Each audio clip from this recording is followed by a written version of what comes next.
You take the machloikis that you see in the Torah, and at the beginning it pushed you far away, and then you come back and you do tshuva and you realize that it's not really a machloikis, and you're able to make peace with it, and through that you're able to write a sefer.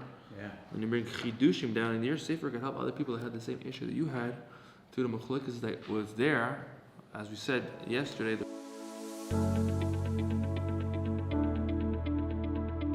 reason for machloikis, one of the reasons brought down is it was actually created on purpose to stop the Sitra Achar from taking from the Kedusha, or it was actually a test for your Emunah to see where you're really holding, and all. This is a few different reasons brought down.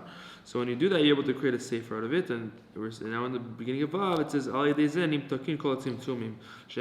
could fix all of the contractions, which are the dinim, which that's what we started with why we're talking about when Chabakuk had a vision of the students of Rabbi Akiva, that 24,000 of them passed away, is because they all were living within the Tzimtzum, which is basically within the different orbits, the Galgalim. But when you go to the top, who's in charge of the orbit, which is the Neshama, as we said, which is the Dasa Kollel, where everything could fit together. It says Beit Hillel, they weren't as smart as Beit Shammai. Beit Shammai were much more intellectual.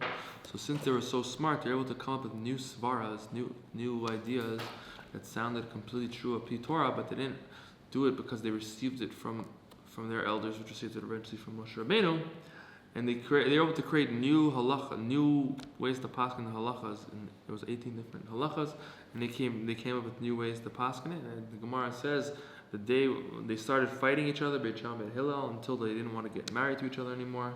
And it says the day that they got so separate was worse than the Egel Zahav. It was like because there was two Torahs created. So it was worse than the golden calf. So it's like the same thing with the students of Rabbi Akiva. One of them would say, "Oh, I'm for sure right. My teacher's like this, and I'll explain it to you like this." The other guy said that also, and they weren't able to show that there was inter-inclusion between the whole thing. And they fell into this like pagam, that where you think that you're only right and he's wrong, and he thinks that you're wrong and he's right.